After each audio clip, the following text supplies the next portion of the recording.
sería de cómo ha venido cambiando el planteamiento de la reforma, los aliados, las respuestas de la propia resistencia magisterial en relación con estas iniciativas que mencionaba de reforma.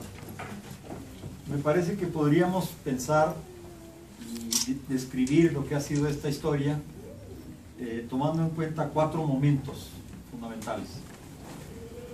Primero, el Acuerdo Nacional de Modernización de la Educación Básica en 1992, en el que se planteaba fundamentalmente la cuestión de la descentralización y la cuestión de la carrera magisterial. Este primer momento de iniciativa de reforma, claro, ha habido otras reformas anteriormente, pero bueno, en algún punto uno tiene que comenzar. Este primer momento es muy interesante porque es lo que podríamos llamar la última reforma de un Estado fuerte, el Estado tradicional en torno al PRI, con un poder hegemónico, en donde no hay elecciones reales y donde el poder del Partido Revolucionario Institucional pues se prolonga durante décadas. Es, digamos, como la última gran reforma. Esta reforma es también una reforma en donde el gobierno es el actor central, el Estado es también un punto de referencia único prácticamente, y la única alianza que se establece es con el Sindicato Nacional de Trabajadores de la Educación, con la dirigencia del CENTE y con los gobernadores. Si se puede hablar de una alianza, porque ahí lo que tenemos es realmente un acarreo. Algunos gobernadores que llegaron aquel lunes a la firma del acuerdo no sabían ni siquiera todavía el viernes que iban a ser convocados a esto. Entonces no se puede hablar realmente de una alianza, sino, como decía, de un acarreo. Pero tenemos ahí pues como una imagen de cómo se construye esta iniciativa de una reforma. Esta combinación de factores, un Estado fuerte, un gobierno también fuerte, una alianza con, digamos, socios, que más que socios son subordinados, el CENTE y los gobernadores, es una alianza muy vertical, muy autoritaria, centrada en la presidencia de la República. Y tiene la característica de que es una alianza, pues, y una iniciativa de reforma que es de las que más tiempo ha durado. Si se dan ustedes cuenta, por ejemplo, la cuestión de la descentralización, la cuestión de la carrera magisterial, terminan hasta el 2015. Estamos viendo el final de una iniciativa de reforma que empezó en 92. Y esto es muy interesante e importante, porque muestra cómo esas iniciativas de reforma, en donde es el gobierno poderoso el que puede convocar y llevar a cabo la reforma sin prácticamente obstáculo alguno, esas reformas tienden a tener una permanencia muy importante. El segundo gran momento es con la ACE, la Alianza por la Calidad de la Educación, en el 2008. Aquí empiezan a aparecer nuevos protagonistas, nuevos actores de la alianza que sostenga la iniciativa de reforma. Se habla, por ejemplo, de los padres de familia, se habla de comunidades y se habla de empresarios. No es la primera vez que se menciona, ya con Fox en el año 2001 se hablaba también de los empresarios, pero bueno, también el definir momentos excluye otras cosas, pero bueno, en el 2008 está ya la presencia de un actor nuevo que no estaba en el 92. Digamos como que la familia se hizo un poco más amplia y en la búsqueda Por un lado, en la búsqueda de un mayor sustento para la reforma, pero también en la búsqueda, en la necesidad de que tengan los empresarios una participación como una condición para que una reforma funcione desde el punto de vista de ellos, y como una concesión también del gobierno a lo que era su facultad única de organizar la educación. Comienza ya con la Alianza por la Calidad de la Educación a manifestarse.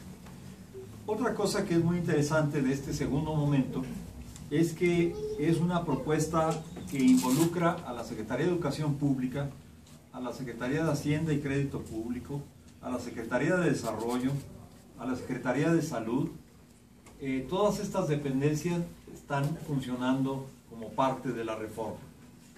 Es amplia en el sentido también de que no es solo la Secretaría de Educación Pública, es una reforma que quiere ser mucho más amplia, de un horizonte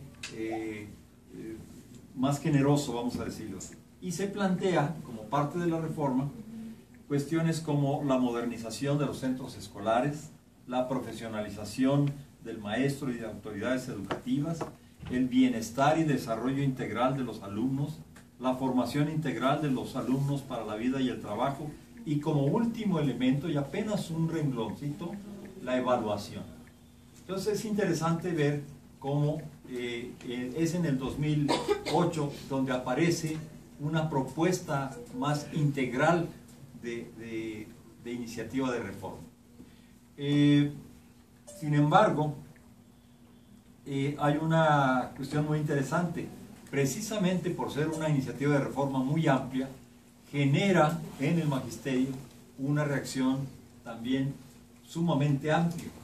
Es decir, no se trata solamente de la carrera magisterial, que no tuvo un gran rechazo.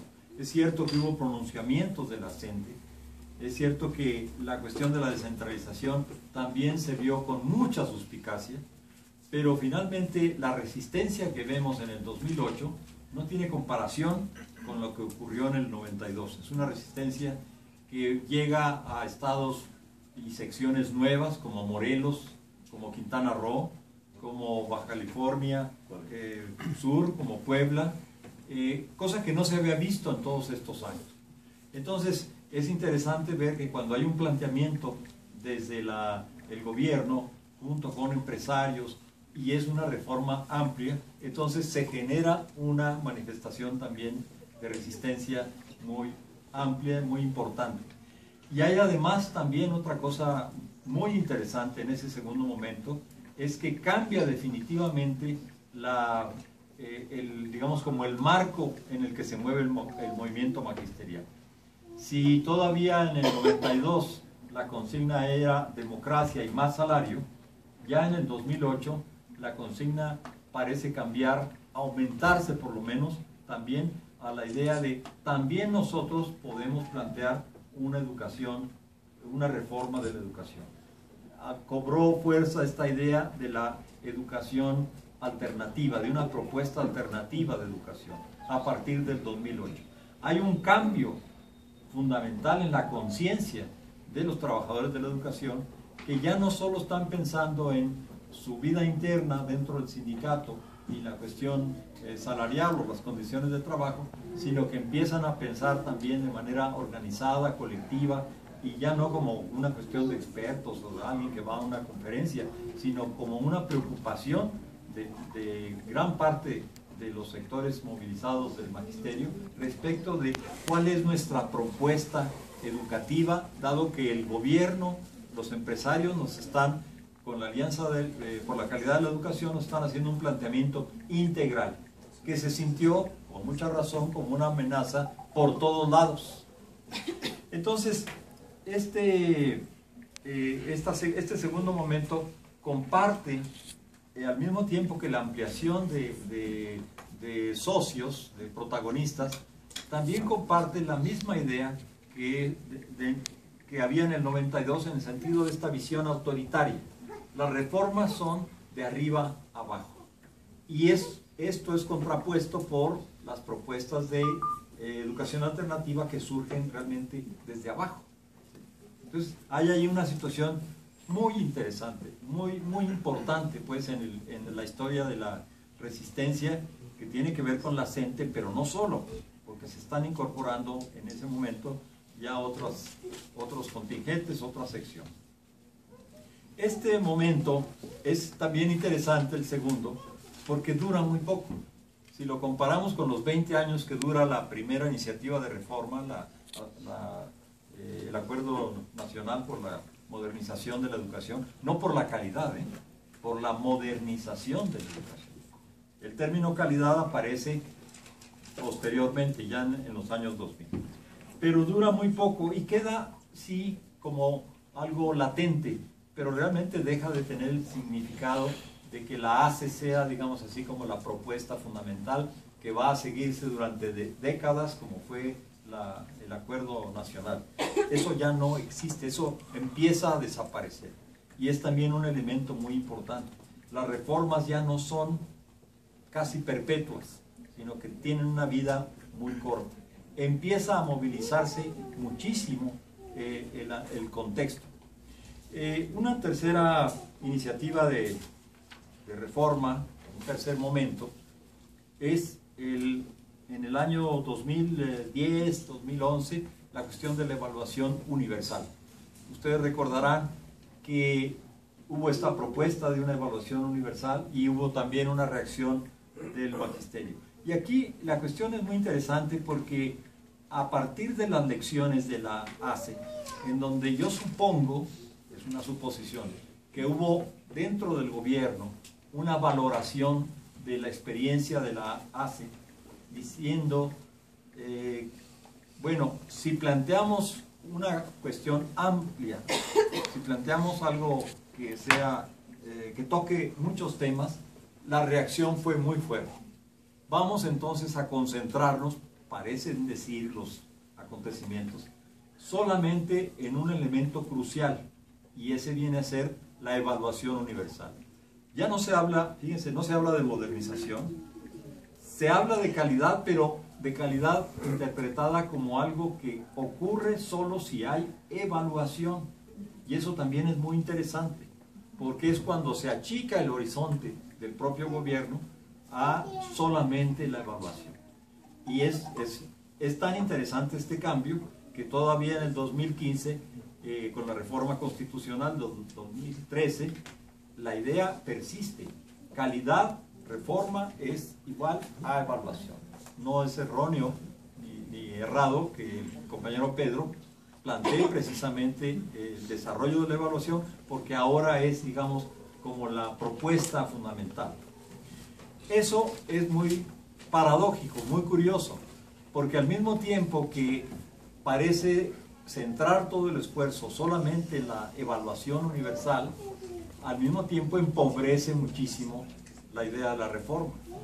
Puede ser que con la ACE hubiera sectores del magisterio que dijeran, sí, necesitamos modernizar nuestras tecnologías, nuestros planteles, nuestros auditorios, necesitamos profesionalizarnos. Es decir, había un mensaje que podía tener audiencias receptivas por todo lo ancho y largo del país. Pero cuando es solamente una evaluación, y una evaluación como esta, entonces se ha achicado la capacidad de convocatoria que puede tener una reforma. Porque una reforma necesita ser una convocatoria.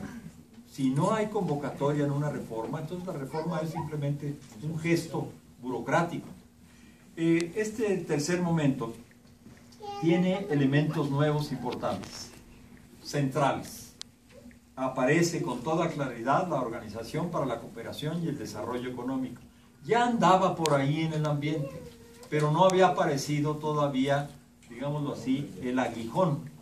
Y este es el acuerdo, me parece que es del 2008, en donde ya el Estado mexicano pacta con la Organización para la Cooperación y el Desarrollo Económicos la idea de que haya una evaluación para todos los maestros, a partir de la cual se despedirá a los que no resulten idóneos.